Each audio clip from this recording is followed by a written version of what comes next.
It's Monday, the 23rd of June. Welcome to the PDB Afternoon Bulletin. I'm Mike Baker, your eyes and ears on the world stage. And, yes, apparently, still on the road. All right, let's get briefed. First, in the wake of the precision strikes against Iran's nuclear facilities over the weekend, President Trump is now flirting with the idea of regime change to end the rule of the mullahs in the IRGC. Later in the show, as his government begins to crumble under the weight of Israeli and U.S. military bombardment, Supreme Leader Ayatollah Khamenei is turning to his supposed friends in Russia for help, asking for assistance in an attempt to maintain a hold on power. But the question, of course, is, will Putin offer anything more than a handshake and some words of support? We'll have the details. But first, there's breaking news out of the Middle East. Iran has launched a direct missile attack on U.S. forces stationed at Udeid Air Base in Qatar. Tehran's top security body claims the number of bombs used mirrors those fired by the U.S. in its recent strikes on Iran's nuclear facilities.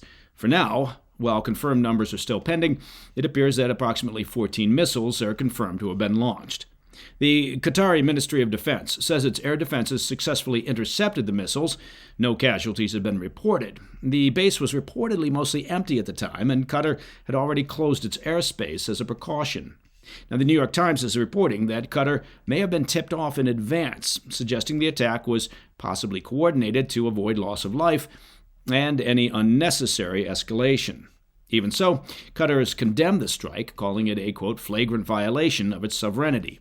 And this wasn't Iran's only move. Missile launches have also been reportedly targeting U.S. military positions in Iraq. We'll continue tracking developments, but early indications are that the Iranian regime's retaliation was a strategic decision to both limit and telegraph their response. Now, today's PDB Afternoon Spotlight.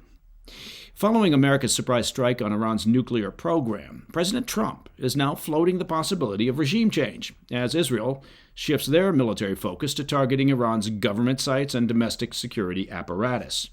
Trump warned the mullahs over the weekend and prior to today's launch of missiles targeting U.S. bases in Qatar and reportedly Iraq that any Iranian retaliation will be met with an overwhelming military response. And although the White House has said that regime change is not their objective, as Iran digs in their heels and continues to reject negotiations, the president is now teasing the possibility of toppling their government, permanently ending the mullahs' 46-year rule.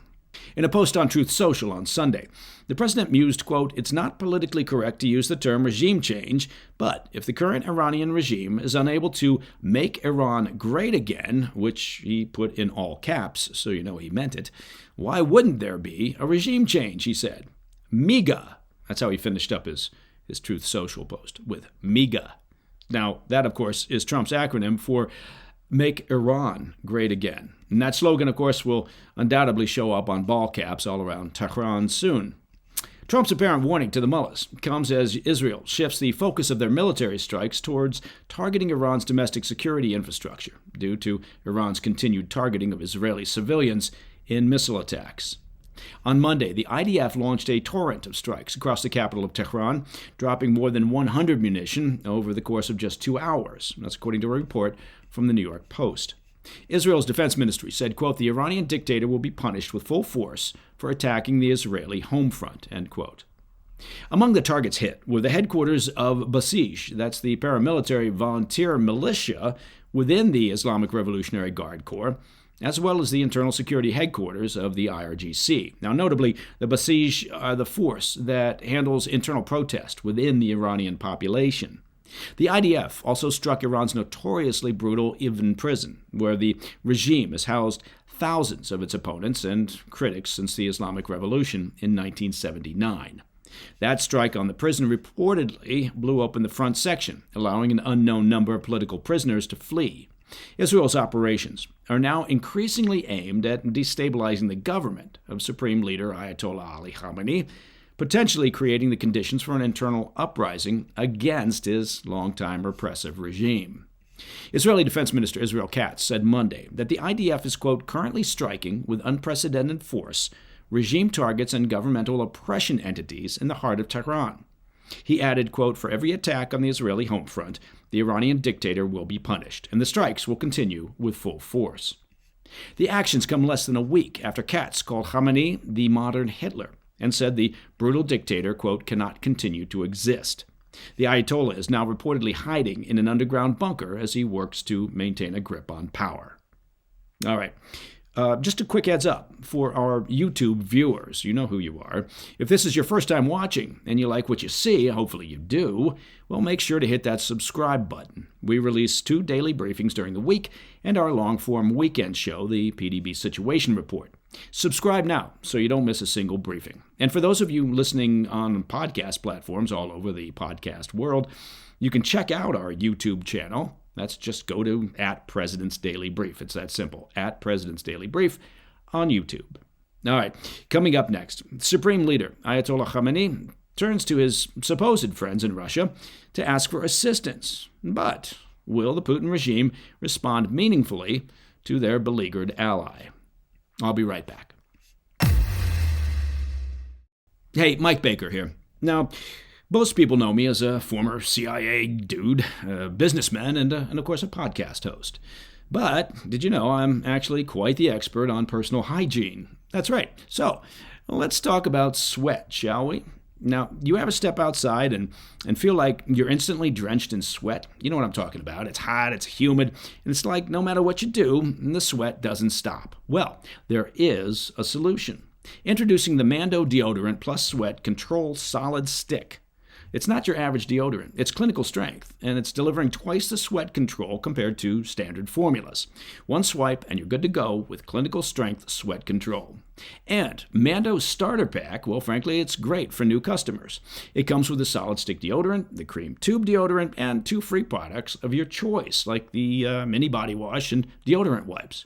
And free shipping. Don't forget the free shipping. As a special offer for PDB listeners, new customers get 20% off site-wide. Just use the code PDB at shopmando.com for 20% off site-wide, plus free shipping. Shopmando.com. And don't forget, support our show and tell them that, well, we sent you. Mando's got you covered with deodorant plus sweat control. Say goodbye to the embarrassing sweat stains and hello to long-lasting freshness. Welcome back to the Afternoon Bulletin.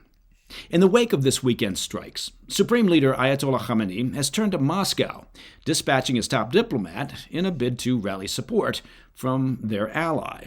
Now, Iranian Foreign Minister Abbas Araghchi is expected to hand-deliver a personal letter from Khamenei to Russian leader Putin today. Dear Vladimir, pleading for stronger backing as Tehran reels from U.S. airstrikes that decimated its nuclear sites over the weekend. But despite the high-level overture, Moscow is offering more hand-wringing than hardware. Kremlin mouthpiece Dmitry Peskov confirmed Russia's willingness to help, but made clear that no concrete aid had been pledged. Peskov told state-run TASS, quote, everything will depend on what Iran needs, adding that Tehran had yet to articulate specific requests. In effect, Russia is waiting to be asked, supposedly, offering only limited statements.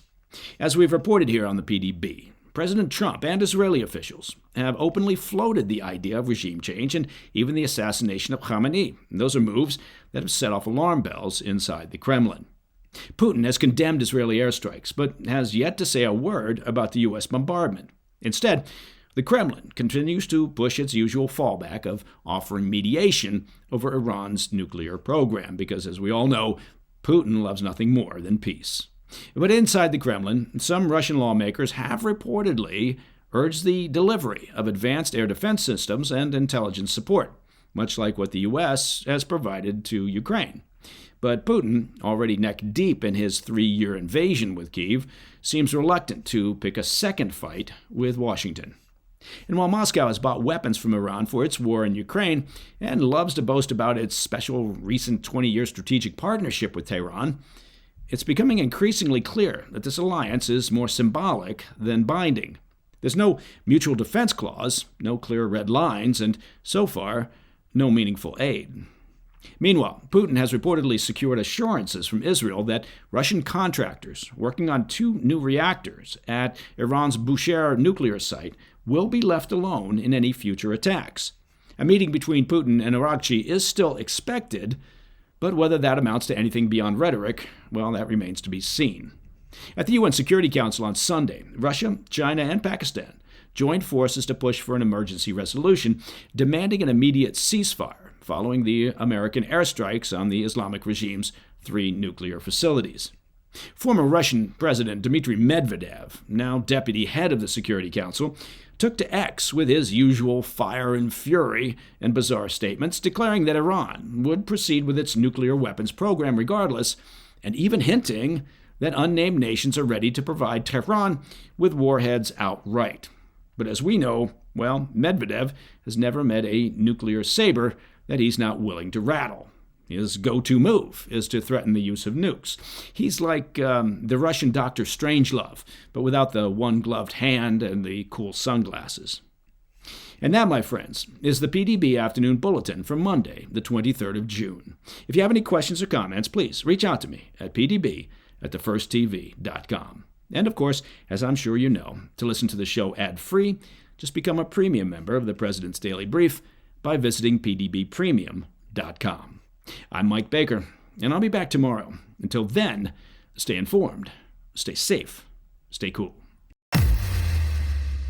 Hey, Mike Baker here. Let me take just a few seconds of your time to talk about your personal finances and your hard-earned savings and how to protect them. Did you know that in the last 12 months, gold's value has jumped 30%? That's right. And central banks, well, they're busy buying up all the gold that they can get their hands on. With the usual ups and downs in the stock market and general uncertainty over the global economy, and of course those trade wars, don't forget them, and of course the real wars, and the BRICS nations pushing hard to replace the U.S. dollar, well, it's no wonder that thousands of Americans have turned to Birch Gold Group. Because in times of uncertainty, well, gold can offer peace of mind. Birch Gold makes it easy to convert your IRA or your 401k into a tax-sheltered IRA in physical gold. Or, like a lot of folks, you can just buy gold to store at home. Text PDB to the number 989-898, and Birch Gold will send you a free information kit on gold. There's no obligation. It's just useful information. With an A-plus rating with the Better Business Bureau and tens of thousands of happy customers, take control of protecting your hard-earned savings today. Text PDB to 989-898. Hey, thanks for tuning in. If you enjoyed this video, don't forget to hit that like button and leave a comment, a really positive, nice, and kind comment. That would be appreciated. And if you're not already subscribed to our channel, make sure to subscribe and turn on notifications so you don't miss any of our daily updates.